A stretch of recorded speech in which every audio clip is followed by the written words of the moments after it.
Não dá mais! Esta situação está insustentável. Quando pensamos em ciência, nos vem logo à mente laboratórios, experimentos e uso de materiais diversos. E com isso, a geração de resíduos. Os cientistas, eles pensam no meio ambiente? Das áreas do conhecimento que mais se beneficiam da colaboração entre pesquisadores, instituições e países, destaca-se a ciência da sustentabilidade. A sustentabilidade é uma preocupação crescente no Brasil e no mundo, e suas vertentes se conectam a diversas áreas do conhecimento. Morou? Hoje vamos abordar justamente esse assunto. As alternativas dos cientistas para que o homem possa se relacionar com o meio ambiente de maneira inovadora e sustentável. O termo sustentabilidade possui diversos significados. Em biologia, por exemplo, ele está ligado à capacidade dos ecossistemas de se recuperar das agressões do homem ou das intervenções feitas pelo próprio meio ambiente. Que sabido ele! Que mais, sabichão? Sustentabilidade também pode ser utilizada do lado da palavra desenvolvimento. E neste caso, ela está ligada às maneiras de evitar o esgotamento natural, ou então atender às necessidades da população atual. De maneira geral, podemos dizer que sustentabilidade é a capacidade de manter-se. Que óbvio! Dá 0 pra ele! Posso continuar? Esse salto aqui tá doendo e você fica aí me atrapalhando. Tá bom, mas não se irrite. Quando nós utilizamos os recursos naturais de maneira sustentável, por exemplo, eles se mantêm por mais anos, não se esgotando facilmente. É claro que eu não estou dizendo para você deixar de tomar banho, ou deixar de assistir sua maratona de séries preferida, ou não fazer sua pipoca no micro-ondas. Eu estou falando de um consumo mais consciente, um pouco mais sustentável, levando assim uma vida mais livre, mais leve. Que tal? Ao contrário de você que se irrita facilmente. Ei, calma, errou, não, ai, parou, calma, assim você vai se esgotar. Pense em sustentabilidade, ciência. Eu vou te dar um tempo para se acalmar enquanto a gente faz um flashback histórico aqui, pregal. Nas últimas décadas, principalmente após a Segunda Guerra Mundial, a vida em sociedade passou por vários avanços científicos e tecnológicos. A produção crescente de aparatos tecnológicos, emissão de gás carbônico e poluentes na atmosfera, o aumento da geração de resíduos e do consumo gerou uma preocupação mundial com o meio ambiente. Com isso, pesquisadores da atualidade encarnam, mais do que nunca, um papel que representa ao mesmo tempo a esperança e a solução de problemas para os impasses do avanço da ciência, buscando trazer melhorias para a saúde, o bem-estar social, reduzindo o impacto ambiental e melhorando as condições de vida e de trabalho.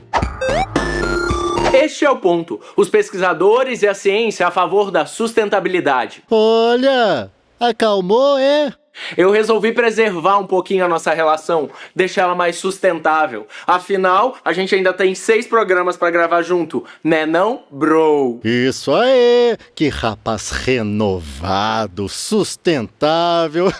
E por falar nisso, você já ouviu falar em sustentabilidade?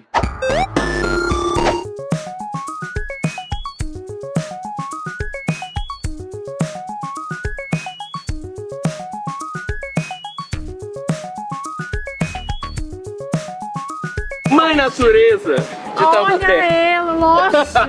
Pra você, o que é a sustentabilidade? É uma maneira de manter as coisas sem depredar mais, eu imagino. E é uma coisa que é necessária para que o planeta Terra sobreviva. Desenvolvimento com consciência. Muito bom. Tem alguma coisa que você faz em casa, assim, que você acha que ajuda na sustentabilidade do planeta? Economia de água, reciclagem, compostos orgânicos. Reciclar o lixo, economizar economizar água, energia.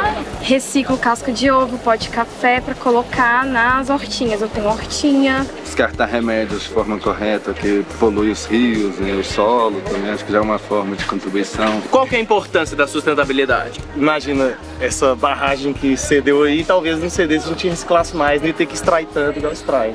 Tem que ter mundo daqui pra frente, né? Então a gente precisa cuidar hoje. A gente necessita dos recursos naturais para sobreviver. E deixar um legado melhor, né, para a população, né? Que a mãe natureza nos deu, a gente tem que cultivar e preservar. Pensar em sustentabilidade é pensar numa vida em comunhão, em harmonia. Faz um carinho na mãe natureza. Muito obrigado. Toda linda. Preservar.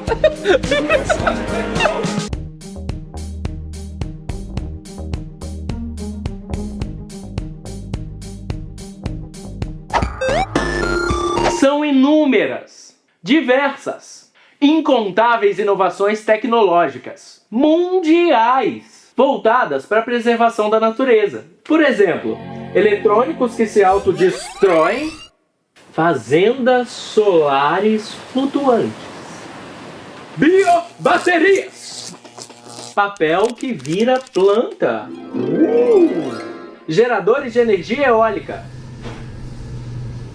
pneus renováveis e formas de reciclagem de resíduos urbanos. E na UFOP, o que é que tem sido feito?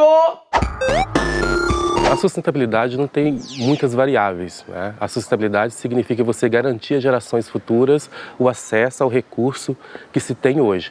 E a universidade, ela pensa justamente nesse viés. Então a gente tem hoje, dentro da sustentabilidade dos nossos programas, principalmente a pesquisa, a inovação, né, no sentido de buscar novas tecnologias para garantir que as gerações futuras possam ter acesso aos recursos que a gente tem hoje. Né? Então, a sustentabilidade ela vai dentro desse viés, um viés amplo, que não é apenas o meio ambiente, não é apenas o bioma, né, mas sim o contexto socioambiental e econômico de todo o processo, garantindo a continuidade do uso desses recursos. Vamos agora dar uma conferida no que tem sido pesquisado aqui na UFOP em relação à sustentabilidade e tecnologias sustentáveis para o desenvolvimento. A gente está aqui com a Luísa. Luísa é mestranda em Engenharia Ambiental da UFOP, quase mestre já, ela está quase a defender. Luísa, fala para mim o nome do projeto e como é que surgiu a ideia. Ele é intitulado Reaproveitamento de Resíduos Sólidos da Mineração e Siderurgia para obtenção de sulfato ferroso, no caso, principalmente, que é esse material aqui. E a ideia ela surgiu porque o meu orientador ele mexe muito nessa área de aproveitamento de resíduos sólidos industriais e ela surgiu a partir de uma iniciação científica. E foi a partir disso que eu tive a certeza que realmente eu queria a área acadêmica, que seria um mestrado. Você pega os resíduos e passo a passo, como é que funciona essa pesquisa, esse desenvolvimento todo? A ideia era recuperar o ferro que ainda está neles, né? Porque como eles são utilizados, no processo siderúrgico você entra com o minério de ferro, que é a fonte de ferro para fabricar o aço. E aí nas primeiras etapas você tem a geração desse material, que é pela lavagem dos gases. E aí eu consigo obter o sulfato ferroso, que é esse material verdinho. Esse, no caso, é o sulfato ferroso heptahidratado, ou seja, ele tem 7 moléculas de água. Por isso que ele tem essa coloração azulada, né? Esverdeada. E a ideia, basicamente, é realmente falar que a rota química que a gente propôs, ela foi eficiente para produzir o sulfato ferroso a partir desses dois materiais, que são materiais tidos como resíduos problemáticos, já que eles são simplesmente acumulados nas indústrias siderúrgicas, em virtude de ainda não ter sido implementado alguma alternativa tecnológica viável. Então, a ideia do projeto era propor algo que apresentasse viabilidade. Tem a questão de que o sulfato ele pode ser utilizado tanto para usos mais nobres quanto usos menos nobres. Vamos supor, ele pode ser utilizado para combater anemia, né? Porque como ele tem ferro. Então, nesse caso de uso para a saúde, aí a ideia seria fazer um estudo visando verificar até a própria pureza. Mas também tem aplicação dele para tratamento de água, em estação de tratamento de água. Ele pode ser utilizado como coagulante. Então, assim, tem possibilidades que ele não precisa ter um nível de pureza tão elevado, entendeu? Sim. Ele pode ser colocado em ração de animais, para suplementação, né, da ração. Então, tem diversos usos.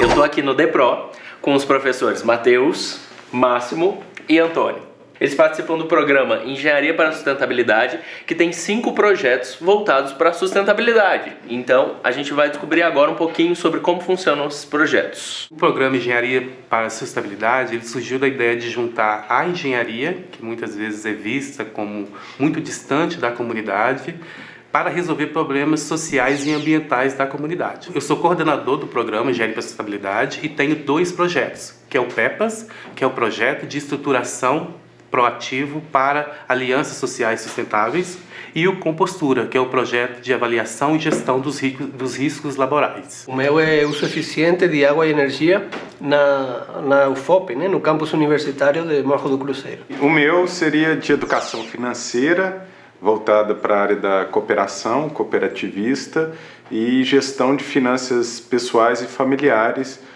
para a comunidade da UFOP, para a população em geral, para a comunidade em geral. Porque lidar com dinheiro não é brinquedo.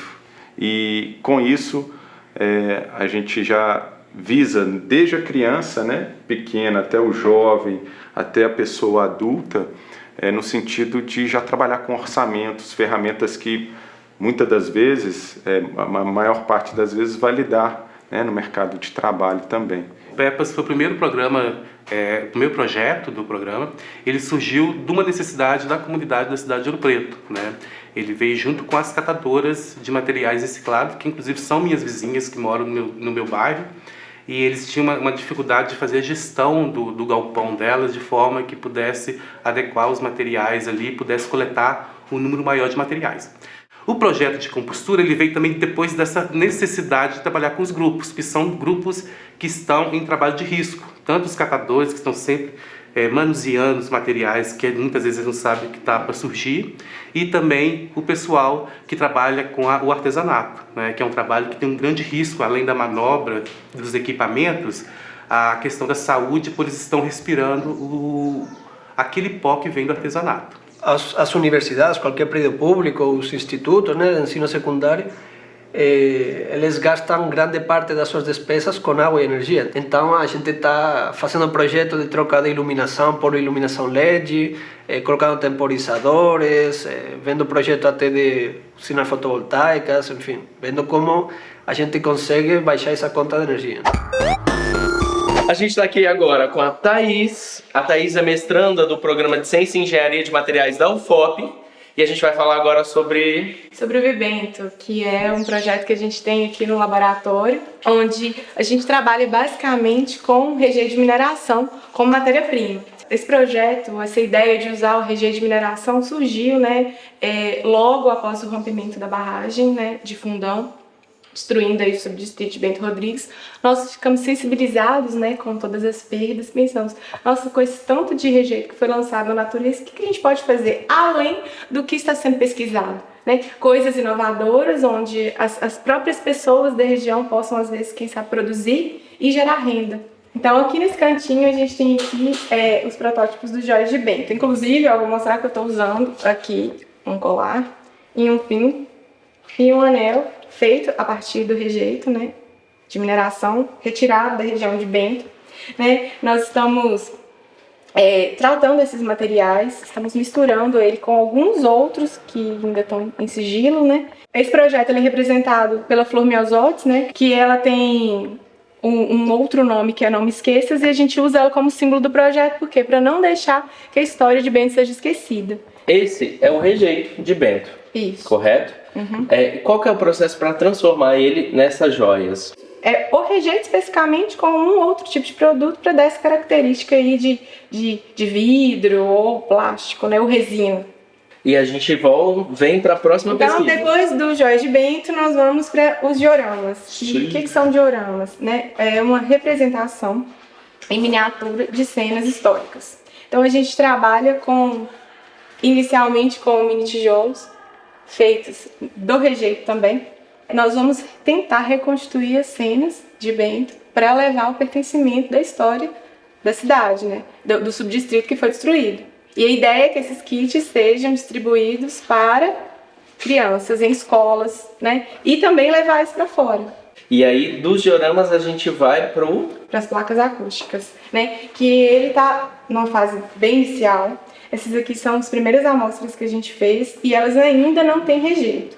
Então é o seguinte, a gente mistura o cimento comum, com um material, né, um resíduo da indústria, né, polimérico, um resíduo polimérico. E aí nós estamos estudando as características dele e ele tem uma característica principal que é o isolamento acústico. Então a gente está tentando desenvolver ou placas ou algum tipo de material flexível que você consiga barrar o som. Futuramente, assim, nós vamos misturar o rejeito para ver quais são as características que ele vai dar também nesse contexto do pertencimento, da história, de você estar levando um produto com valor agregado da história. A gente está aqui com o professor Rispoli. E professor, eu queria saber que lugar é esse que a gente está. Esse aqui é um laboratório multimeios que atende a 5 cursos em princípio, que vai da arquitetura, engenharia civil, engenharia de produção, automação, mecânica e os demais. Inclusive nós temos aqui curso de museologia na parte de iluminação. Ou seja, é um locus que reflete o que é uma universidade. O que é feito aqui, o que é pesquisado aqui dentro? Bom, em primeiro lugar, nós temos um critério diferente, onde as aulas são ministradas, mesmo as teóricas, dentro desse espaço, que facilita muito a conexão teoria-prática de uma forma imediata. O segundo ponto significativo é exatamente a propiciar várias pesquisas. Este ano nós estamos com o propósito de, até o final do ano, termos esse laboratório totalmente autossustentável, no que se refere à produção híbrida de energia. Energia solar, energia eólica, e aproveitando, na medida do possível, também depois estudarmos a parte de energia solar com aquecimento. No caso da energia solar, nós temos aqui um projeto de pesquisa que estamos produzindo um estacionamento fotovoltaico que tem dupla função, que é tirar calor da edificação e aproveitar a energia para tornar esse espaço autossuficiente. A UFOP pode ficar sem energia e os alunos não vão ficar sem aula, muito menos do data show e de qualquer forma de tecnologia. Isso mostra que é viável nós termos um espaço totalmente autossustentável. Nós temos meses aqui, embora pouco, que temos bastante vento. Então vamos aproveitar também para a energia eólica. E como é que esses dois sistemas funcionam juntos? Isso gera espaço para os alunos de automação fazer essa conexão, de utilizar as várias formas de energia como uma função de armazená-la ou fornecê-la para a rede. Mas o mais importante é um teste com vários tipos de bombeamento de água com utilização da energia fotovoltaica. Então, para habitações sociais, para reuso de água pluvial, essa água pluvial sendo reutilizada para o paisagismo nosso, que está sendo realizado pelos alunos da arquitetura, para trabalhar com uma irrigação inteligente, toda ela já de última geração, sem fio. E eu acho que toda essa conexão é que dá a oportunidade, de fato, da multidisciplinaridade. Como que esse projeto pode afetar todos os projetos, né? Como esse projeto híbrido pode afetar a população, por exemplo? Se nós tivermos um crescimento do país de 3, 4, 5%, nós não vamos ter energia para manter esse crescimento, porque o prazo de uma hidroelétrica vai entre projeto e concepção há mais de 10 anos. Então, tem que se investir em outras matrizes, que não seja de combustíveis, tipo gás, as térmicas, muito menos a nuclear. Então, um país riquíssimo como o nosso, em área e em insolação, nada melhor do que incluir a energia das marés, a energia pelo nosso continente, a energia solar, a energia eólica, onde o Nordeste é riquíssimo em energia eólica. Então, é um país riquíssimo em potencial energético. O que falta agora é a universidade gerar essa pesquisa para a sociedade. Eu acho que a universidade não é uma fábrica de operários, ela é uma fábrica de agentes de transformação para a melhoria da sociedade. Assim, a busca pela sustentabilidade envolve desenvolvimento de novas tecnologias, aprimoramento de técnicas já consagradas e, principalmente, a divulgação e implementação dessas diretrizes. É isso aí, parceiro. Produzir conhecimentos a partir da perspectiva da sustentabilidade e da educação ambiental possibilita a construção de uma sociedade mais responsável, mais justa e ecologicamente sustentável. E Se liga na produção de ciência da UFOP. Ah, o nosso amor é lindo, né, amigo?